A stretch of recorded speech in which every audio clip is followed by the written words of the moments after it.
오늘 이 시간에 우리에게 주시는 하나님의 말씀은 구약 성경입니다. 구약 성경 창세기 12장 1절부터 9절까지의 말씀입니다. 하나님의 말씀을 저와 한 절씩 봉독하시고 마지막 절은 함께 읽겠습니다. 제가 먼저 봉독하겠습니다. 여호와께서 아브라함에게 이르시되 너는 너의 고향과 친척과 아버지의 집을 떠나 내가 내게 보여줄 땅으로 가라. 이르고 내게 복을 주어 내 이름을 창대하게 하리니 너는 복이 될지라. 너를 축복하는 자에게는 내가 복을 내리고 너를 저주하는 자에게는 내가 저주하리니 땅의 모든 족속이 너로 말미암아 복을 얻을 것이라 하신지라. 말씀을 따라갔고 롯도 그와 함께 갔으며 아브라함이 하란을 떠날 때에 75세였더라. 아브라함이 그의 아내 사레와 조카 롯과 하란에서 모은 모든 소유와 얻은 사람들을 이끌고 가나안 땅으로 가려고 떠나서 마침내 가나안 땅에 들어갔더라. 세겜 땅 모래 상수리 나무에 이르니 그때에 가나안 사람이 그 땅에 거주하였더라. 여호와께서 아브라함에게 나타나 이르시되 내가 이 땅을 내 자손에게 주리라 하신지라. 자기에게 나타나신 여호와께 그가 그곳에서 제단을 쌓고 베델 동쪽 산으로 옮겨 장막을 치니 서쪽은 베델이요 동쪽은 아이라. 그가 그곳에서 여호와께 제단을 쌓고 여호와의 이름을 부르더니, 함께 읽겠습니다. 점점 남방으로 옮겨갔더라. 아멘. 이 시간에 함께 기도하고 하나님의 말씀 나누겠습니다. 사랑과 은혜의 하나님 감사합니다. 주님의 귀한 청년들이 모여 하나님의 말씀을 듣습니다. 아브라함과 같이 이 시대에 복이 될지라 하신 주님의 말씀, 그 말씀 붙들고 서는 믿음의 청년들 되게 하여 주시옵소서. 예수님의 이름으로 기도하옵나이다. 아멘. 오늘 이 시간에는 청년아 너는 복이 될지라 라는 제목으로 하나님 말씀 선포하고 나누도록 하겠습니다. 이제 새 학기가 시작됩니다. 이미 시작하신 분들도 있고 내일 또 내일 모레 이렇게 개강을 하시는 분들이 있을 거예요. 저희 아내도 대학원을 다니는데 이미 개강을 했더라고요. 방학 때와는 달리 무지무지 바빠지고 또 개강 또 뭐라 그러죠? 수강 신청을 해야 되고 또 과목을 편성해야 되는데 굉장히 그 수강 신청도 이제 광클도 해야 되고 편성도 해야 되는 것이 머리가 지끈지끈할 수도 있고 또 새로운 취업 하신 분들도 있는 것 같아요. 축하드립니다. 근데 그 축하를 이제 뒤로 하고 또 새로운 시작을 하는 것이 굉장히 두려움 가운데 있는 분들도 있을 것이에요. 또 새로운 영업장, 또 새로운 시작을 앞둔, 또 새로운 시작을 이미 했지만 그 시작이 마냥 이제 좋지만은 않은, 또 그 가운데서 많은 짐을 짊어지고 있는 모든 분들 가운데에 이 시간을 통하여 또 오늘 예배를 통하여 하나님께서 새 힘과 은혜를 부어주시기를 소망합니다. 어떤 청년에게는 새로운 삶의 터전과 새로운 직장에서의 시작을 앞두고 있을 수도 있고 결혼을 준비하는 이들에게는 새로운 가정의 시작을 준비하는 과정일 수도 있고 어떤 청년들에게는 새로운 학원에서의 취업이나 입시에 대한 준비가 시작되었을 수 있습니다. 이처럼 젊은 청년에게는 새롭게 시작한다는 것이 어떻게 보면 굉장히 자주 다가오게 되고 때로는 그것이 두려움이기도 하지만 여러분 사실 두려움도 있지만 뭔가 반복되는 일상 속에서 답답함도 있지만 새로운 시작에 대한 기대와 설렘도 많은 것을 우리는 알 수 있습니다. 오뚜기처럼 자주 넘어지고 실패했고 그 실패 속에서 우리는 희망을 바라보기 어려우면서도 늘 새로운 시작이 다가올 때마다 우리는 그나마 조금이라도 새로운 시작을 향한 기대를 갖는 것이 인간의 본능인 것 같습니다. 특별히 젊을 때에는 많은 실패 속에서도 새로운 시작할 수 있는 여러 가지 힘들이 있기 때문에 그 시작이 또 때로는 더 큰 기대와 설렘으로 다가오는 것 같습니다. 뭔가 시작한다는 것이 막막하고 새로울 것이 없을 것 같으면서도 바뀐 환경과 목적 속에서 새롭게 시작된다는 것만으로도 우리는 희망을 안고 살아가는 인간들이기 때문입니다. 이번에 청년 공동체에서도 순위 개편이 어느 정도 되고 새로운 리더십들이 세워지고 또 순위 이렇게 조정되고 새 가족이 와서 뭔가 새로운 기분으로 모든 것들을 다시 시작하게 됩니다. 많은 이들이 예배를 떠나갔다 공동체를 떠나갔다 다시 돌아오게 되고 또 어떤 분들은 새 가족으로 새로운 교회에서 시작을 하게 되고 또 그러한 새로운 시작이 우리에게 왔다는 사실만으로도 우리에게 설렘을 가져다 주게 됩니다. 다시 새롭게 시작하는 상황 가운데 있는 여러분의 마음은 어떠하십니까? 요즘 어떤 기대와 소망을 가지고 새롭게 시작하기를 원하고 계십니까?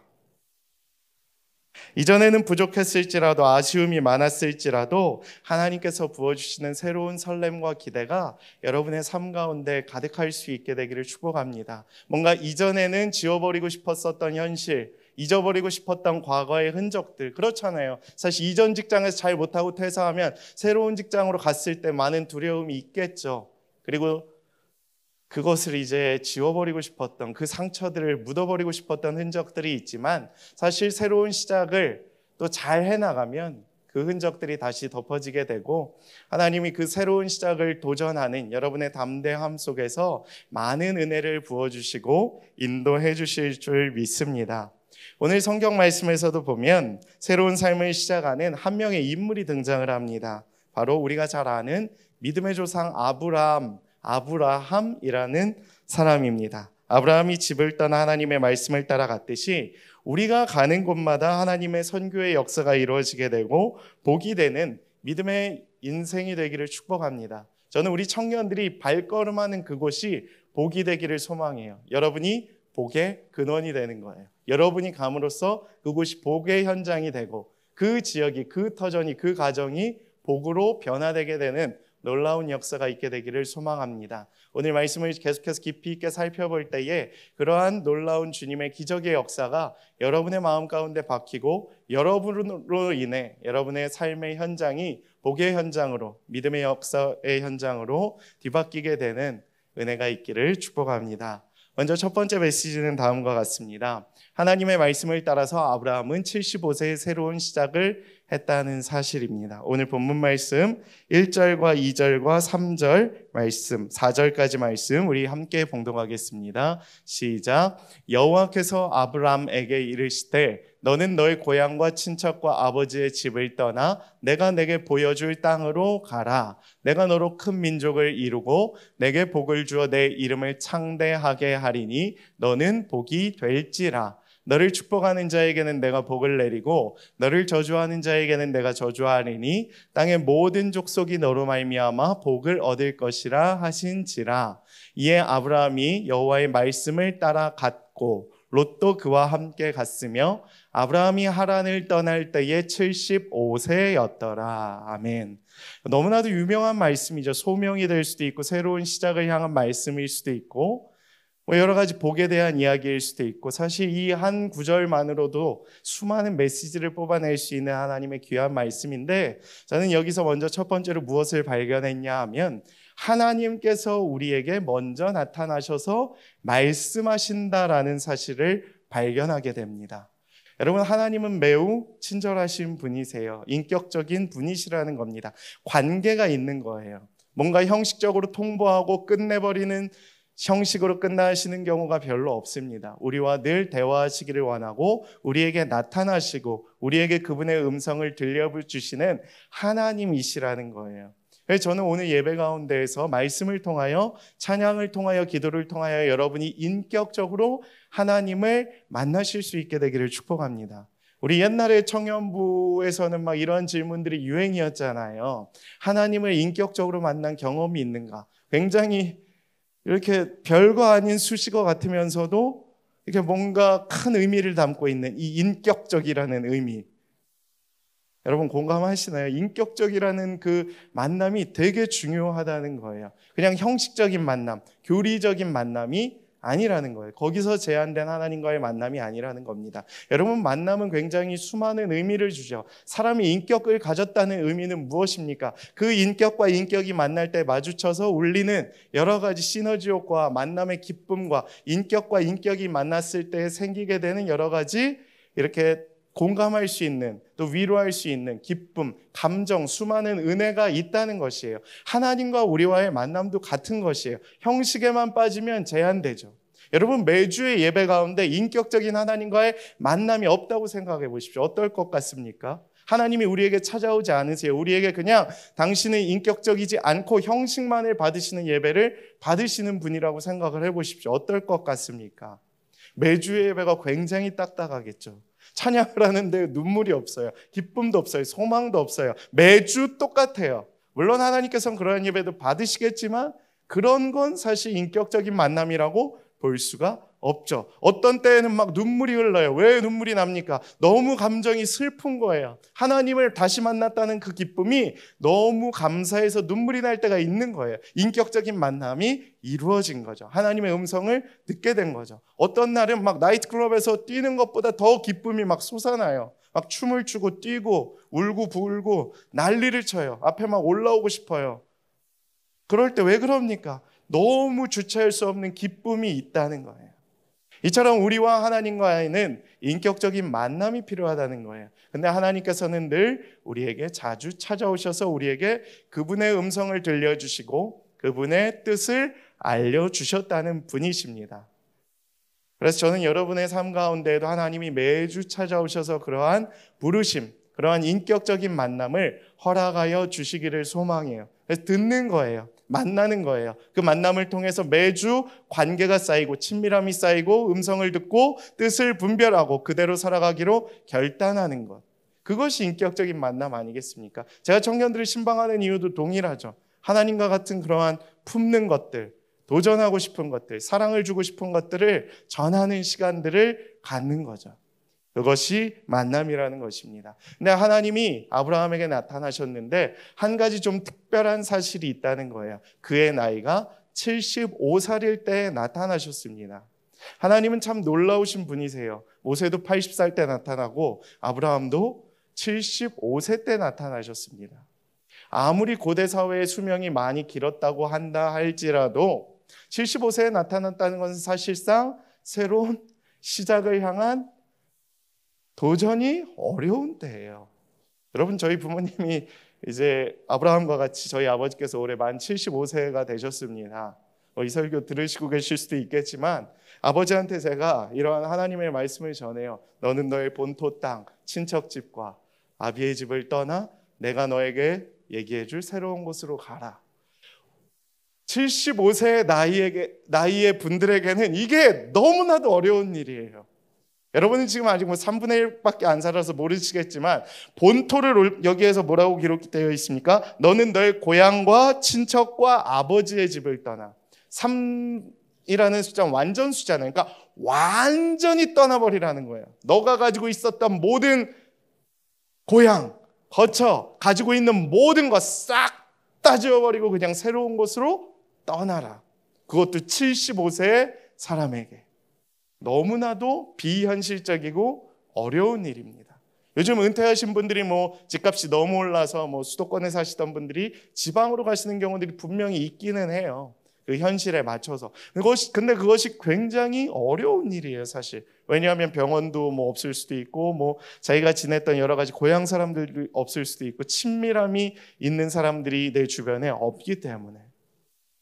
아브라함에게도 사실 굉장히 어려운 일이었을 것이다. 우리 청년들에게도 사실 동일하죠. 내가 살던 구리 20년 넘게 살았는데 새로운 직장에 발령이 돼서 대구로 내려가야 하거나 충남으로 가야 하거나 이러한 경험들이 있는 청년들이 있죠. 시작이 어땠습니까? 굉장히 어려웠죠. 굉장히 어려우셨을 거예요. 목회자에게 있어서도 사실 피할 수 없는 게 무엇이겠습니까? 이렇게 임지를 옮길 때마다 집도 같이 옮겨야 하는 이 스트레스가 나름대로 있죠. 왜냐하면 나만 옮기는 게 아니잖아요. 내가 싱글일 땐 상관이 없어요. 나만 가면 되니까. 내 가족이, 아내가 있고 자녀들이 있고 고향이 있고 거처가 있으면 이게 옮기는 것이 사실 쉽지만은 않은 일이라는 거예요. 그러나 아브라함은 그러한 하나님의 말씀에 순종했다라는 것입니다. 새로운 시작이 열리기 위해서는 하나님을 만나야 되고 하나님의 말씀 가운데 순종할 때에 우리에게 새로운 시작의 길이 열리게 된다라는 것입니다. 여러분, 성경을 볼 때 이러한 질문 들었었던 적 없습니까? 저는 창세기 3장부터 11장을 우리가 그래도 다 한 번씩 읽어보셨잖아요. 그렇죠? 창세기 1장부터 11장까지. 그리고 혹시 아브라함까지는 많이 읽어보셨을 거예요. 대부분. 근데 이러한 생각이 좀 들었었던 것 같아요. 창세기 3장과 11장을 읽어가다 보면 많은 사람들이 실망을 해요. 어떤 실망을 하느냐? 온 세상과 하나님과의 관계는 이제 끝나는 것이 아닐까. 뭔가 창조가 시작되고 아담이 죄를 짓고 하와에게 죄가 들어오고, 우리 가인 배웠었죠. 가인을 통해서 뭔가 죄가 들어오고 살인도 들어오고, 노아의 때 완전히 다 쓸어버리시고 노아를 통해 새로운 시작이 열리긴 했지만 11장에 또다시 무슨 사건이 일어났죠? 바벨탑 사건이 일어났죠. 사실 전 창세기가 거기서 끝날 수도 있지 않았을까라는 생각도 해보게 돼요. 이제 하나님 지치실 대로 지치셔서 인간을 향해서 포기하시지 않을까? 이런 마음이 좀 들기도 했어요. 이딴 인간들이라고 한다면 여러 번이나 실수를 저질른 하와, 가인, 노아 이후의 바벨탑의 사건들, 이 정도면 뭐 거의 그냥 쓸어버릴 정도이셨을 텐데 이것으로 성경의 이야기가 끝날 수 있지 않을까라는 생각도 해보게 되었습니다. 그러나 성경은 거기서 끝나지 않아요. 이것만으로 하나님의 이야기를 마무리하지 않습니다. 오히려 하나님께서는 새로운 시작을 여세요. 전 여기서 희망을 발견합니다. 바벨탑으로 충분히 끝날 수 있었던 인간의 역사일 수도 있었지만 12장부터 놀라운 주님의 역사가 이루어진다는 사실이에요. 한 명을 선택하세요. 여러분, 이스라엘 백성을 하나님께서 선택하신 게 아니라 아브라함의 믿음을 보시고 그를 선택하셨기에 성경의 역사가 이스라엘을 통해 이어지는 역사가 나타나게 된 것입니다. 그만큼 한 사람의 믿음, 한 사람의 담대함, 한 사람의 순종은 굉장히 중요하다는 것을 주님은 가르쳐주고 계시는 거예요. 하나님께서 아브라함을 부르신 것은 인간의 악함, 나라 간의 분쟁, 전체 피조물이 망가져 신음하는 것에 대한 하나님의 사랑과 은혜가 담긴 대답의 시작이었다라는 것입니다. 여기서 놀라운 사랑을 발견해야 돼요. 이것을 통해 또 무엇을 적용시킬 수 있느냐? 여러분의 삶도 동일하다는 거예요. 성경도 거기서 마무리될 수 있었지만 하나님은 놀라운 그분의 사랑과 은혜를 통하여 다시 시작하셨어요. 다시. 전 이게 참 감사해요. 내 인생 여기서, 내 믿음 여기서. 끝날 법한 경우들이 많잖아요. 그렇죠? 우리는 사실 과거에 많이 얽매여 사는 사람들인 것 같아요. 한순간의 실수를 자꾸 얽매이는 거예요. 그리고 한 번의 실패, 트라우마라 그러죠. 그걸. 입시도 한 번 망하면 두 번째 볼 때 죄송합니다, 많이 힘들죠. 세 번째 볼 때 더 힘들죠. 네 번째 볼 때 사실 제 경험상 별로 의미가 없더라고요. 사실 굉장히 힘든 그 반복되는 순간들. 왜냐하면 내가 안 돼 봤거든요. 거기에 매여 있거든요. 그래서 안 될 것 같거든요. 사실 인간의 본능이 그렇습니다. 그래서 오래 하시는 분들 보면 사실 굉장히 이렇게 은혜가 되기도 하고 더 많은 위로와 사랑이 필요하다는 것입니다. 그런데 하나님께서는 오늘 이 말씀을 통하여 우리에게 새롭고 놀라운 은혜를 허락하여 주신다는 거예요. 좌절 가운데 있는 자들에게 새로운 시작을 향한 용기를 주신다는 거예요. 근데 그 시작이 우리로부터 나오는 것이 아니라 하나님께서 먼저 우리의 창문을 노크하신다는 거예요. 다시 시작해라. 내가 내게 말하노니 너는 고향과 친척과 아버지의 집을 떠나. 때로는 그것이 파격적인 조건일 수도 있어요. 무너져 있던 우리의 삶 가운데 새로운 도전을 향한 파격적인 도전으로 다가올 수도 있어요. 예를 들어 내 전공이 미술이었는데 새로운 도전을 시작할 때는 전혀 생각지도 못했던 경영학으로 나의 길을 인도해 주셔서 막 마케팅을 할 수도 있고 홍보 브랜드를 할 수도 있고 전공을 살려서 디자인을 할 수도 있고, 하나님의 선교의 역사, 하나님의 창조의 역사는 그만큼 놀랍다라는 것입니다.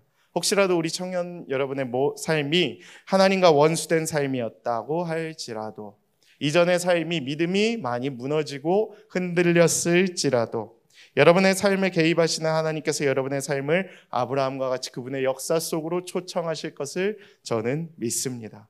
그리고 그 부르시고 이끄시는 길 가운데 하나님의 복이 임할 것이라고 믿어요. 그래서 그 부르심과 그 새로운 초청과 그 하나님의 말씀 가운데 응답하실 수 있는 자들이 되기를 소망합니다. 창세기 15장 6절에 보면 아브라함의 믿음을 그의 의로 여기시는 하나님의 마음이 등장을 해요. 우리의 믿음과 우리의 순종을 하나님께서 기뻐하실 것입니다. 그 예스 한마디가 사실 쉽지는 않을지라도 그 하나님의 부르심과 초청 앞에 나아가실 수 있는, 응답하실 수 있는 여러분의 삶이 되기를 소망합니다. 그래서 새로운 시작, 새로운 학기, 새로운 신앙의 도전, 또 새로운 여러 가지 공동체의 그 변화 가운데에서 하나님께서 여러분에게 또 그러한 믿음의 역사를 아름답게 이루어 가실 줄 주님의 이름으로 축복합니다. 두 번째 메시지는 다음과 같습니다. 하나님은 아브라함에게 복이 되라고 말씀하신다는 사실입니다. 동사 두 가지가 나와요. 첫 번째는 가라라는 거예요. 두 번째는 복이 될지라. 하나님께서 두 개를 약속하십니다. 너가 갈 때에, 너가 떠나갈 때에 내가 너에게 복이 될 그 은혜를 허락하겠다. 근데 복이라는 단어가 되게 많이 나와요.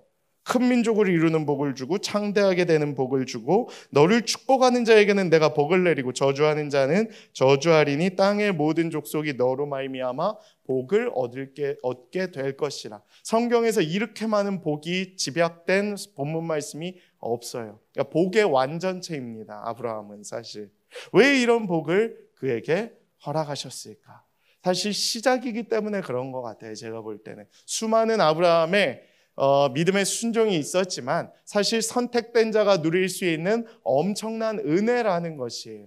아브라함이 믿음의 시작이었어요. 그로 인해서 이스라엘 백성 성경의 스토리가 새롭게 시작이 되는 거였습니다. 그렇기 때문에 특별한 은혜가 있었을 것이에요. 하나님은 그것을 약속하셨다는 거예요. 너의 그 믿음, 너의 그 순종을 통하여 내가 너에게 복이 될 것이라는 은혜를 허락하겠다. 근데 그 복이 그냥 복이 아니라 복의 근원이 되는, 본질적인 복의 시작이 되는 은혜를 주겠다는 거예요. 단순한 복이 아니라 복의 시작. 그래서 그는 시작이 됐죠. 거기에서 끝나지 않습니다. 너를 축복하는 자에게는 내가 축복하겠다. 와, 복의 3종 세트죠. 그리고 심지어 너를 저주하는 자는 내가 저주해버리겠다. 그래서 땅의 모든 족속이 너로 말미암아 복을 얻게 될 것이다. 사실 모든 복의 시작은 아브라함으로부터 시작됐다라는 것을 우리는 볼 수 있게 된다라는 사실입니다. 이방인이었던, 사실 보잘것없었던, 어떻게 보면 묻힐 수도 있었던 한 사람을 주님은 이토록 귀하게 여기시고 그의 믿음을 보시고 그의 순종을 통하여서 새롭게 복이 되는 역사를 만들어 주셨다라는 것입니다. 우리는 사모해야 돼요. 무엇을 사모해야 되냐? 하나님의 복을 사모해야 됩니다. 이것은 단순한 기복주의가 아니에요. 단순히 그냥 막연히 바라는 것이 아닙니다. 하나님께서 약속하신 사실이라는 거예요. 저는 그래서 우리 청년들에게 이야기하고 싶어요. 여러분은 복이 될 것입니다. 그 복이 무엇이냐 하면 하나님의 새로운 역사를 이루어가는 시작이 되는 복이 될 것입니다. 놀랍지 않습니까? 나로 인해서 새로운 하나님의 역사가 쓰여진다는 것. 하나님의 역사의 스토리 가운데 내가 주인공이 될 수 있다는 것. 여러분을 보낸 그곳이 복의 현장이 된다는 것이에요. 우리는 늘 실패를 두려워하죠. 왜 실패를 두려워합니까? 왜 관계를 두려워합니까? 나로 인해서 그곳이 변화되지 않고 그 관계가 너무 어렵고 그 관계를 하기 싫기 때문에 사실 피하고 이직을 하게 되고 여러 가지 힘든 순간들을 경험하게 되는 것 같아요. 그러나 하나님은 그때도 우리에게 말씀하실 수도 있습니다. 너는 그 어두운 현장 가운데에서 복이 될지라. 새로운 시작이 될지라. 저는 실패한 자들에게 내가 가기 싫은 그 직장과 학교에 있는 현장에서 괴로움 가운데 있는 청년들에게 늘 이야기해주고 싶어요. 여러분이 있는 그 현장이 하나님의 복의 현장으로 변화될 것이에요. 왜요? 여러분으로 인하여 여러분이 복의 근원이 될 것이기 때문에. 하나님이 나를 그곳으로 보내셨다는 그 사명을 깨달아야 되는 것이죠. 아브라함이라고 사실 그러한 질문이 없었겠습니까? 75세인데 고향을 떠나고 본토를 떠나고 이제 좀 다 이루었는데 왜 굳이 내가 가야 합니까? 다른 더 좀 갈만한 사람들이 있지 않습니까? 좀 젊고 좀 재산 덜 가져서 벌어야 할 친구들, 뭐 이러한 사람들이 더 가야 할 이유가 많지 않겠습니까? 하나님 그 사람 보내십시오라고 하는 질문들이 아브라함에게는 없었겠습니까? 그러나 아브라함은 다른 이야기를 하지 않고 하나님의 말씀에 순종했기 때문에 그가 복의 시작이 되는 은혜를 누렸다라는 사실입니다. 이처럼 하나님의 역사는 부르심과 떠남으로부터 시작된다는 거예요. 만약 아브라함이 부르심에 불순종하여 떠나지 않았다면 성경은 그저 하나의 얇은 책으로 끝났을지도 모릅니다. 그러나 순종을 통하여 하나님께서 허락하신 열방을 얻게 된 것입니다. 이제는 우리 차례예요. 하나님께서 삶에서부터 여러분을 부르시고 떠나라고 하실 수도 있어요.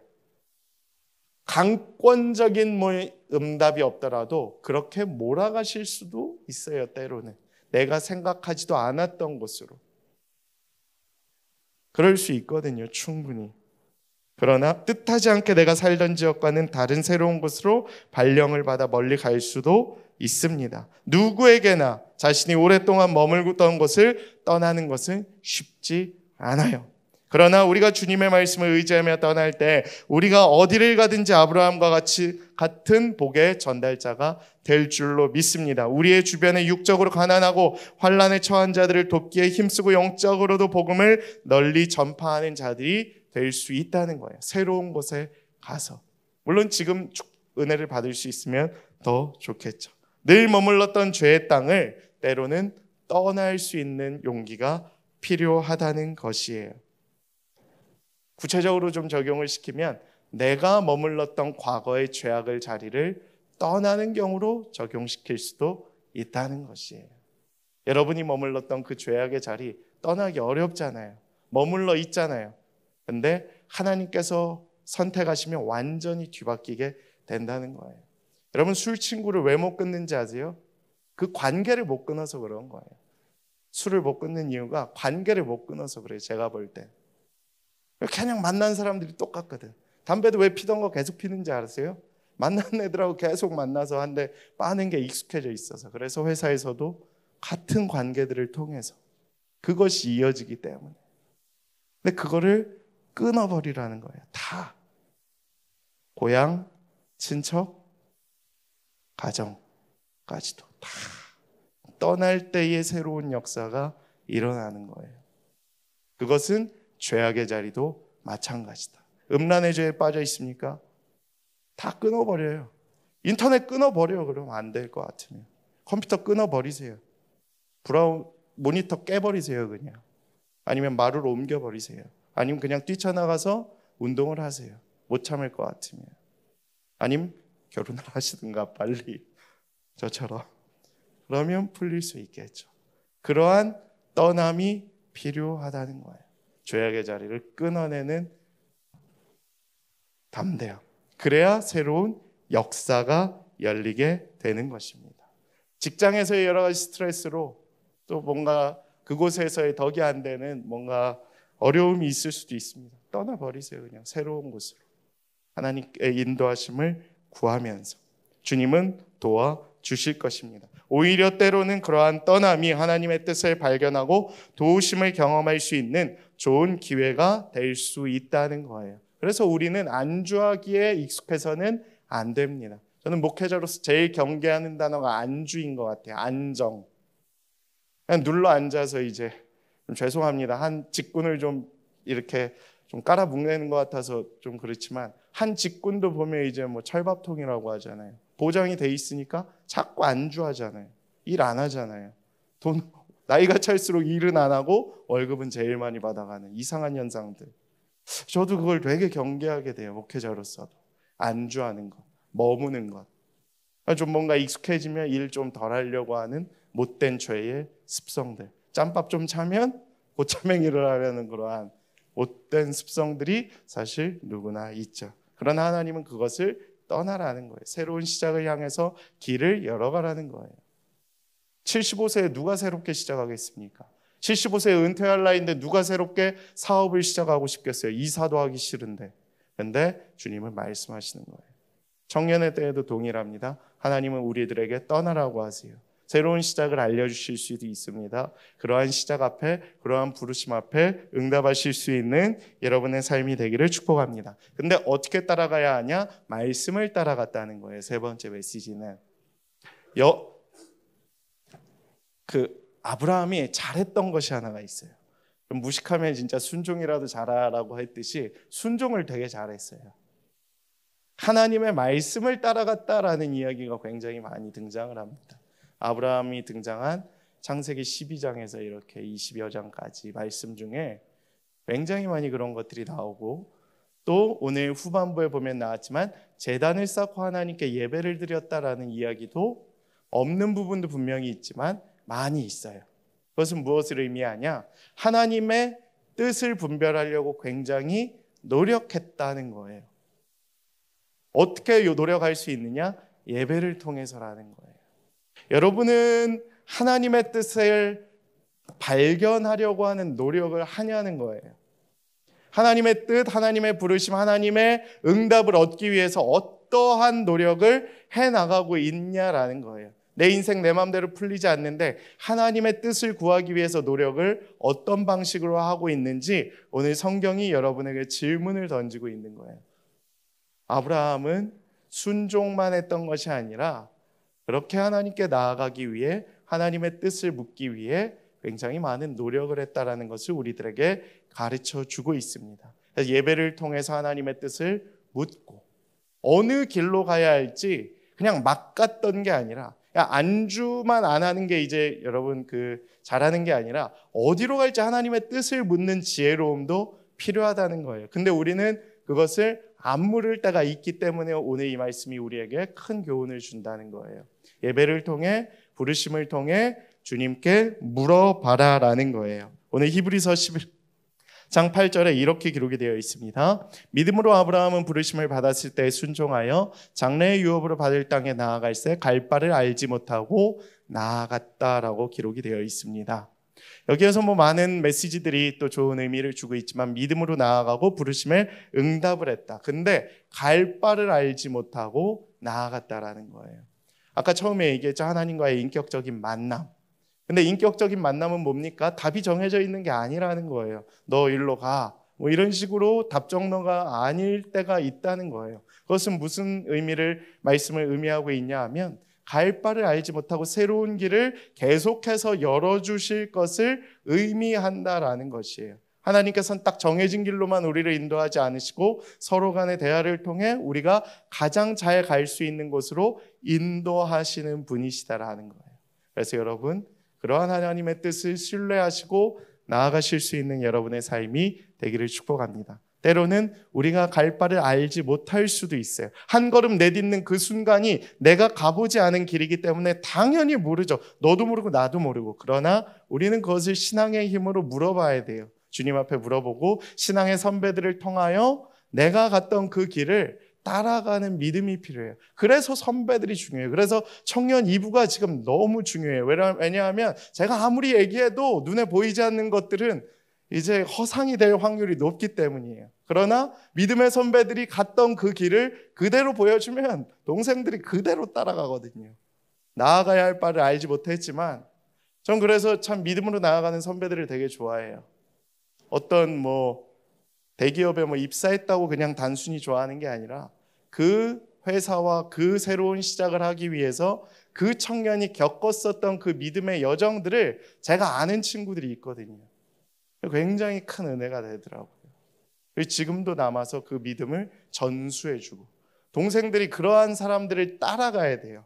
말씀도 따라가야 되지만 믿음의 선배들. 왜냐하면 가야 할 바를 알지 못할 때 제일 좋은 현실적인 롤모델은 방향지시등은 내비게이션은 선배들이거든요. 사실 저렇게 따라가면 되겠구나, 반대로 저렇게 따라가면 망하겠구나, 이것도 경계해야 되죠.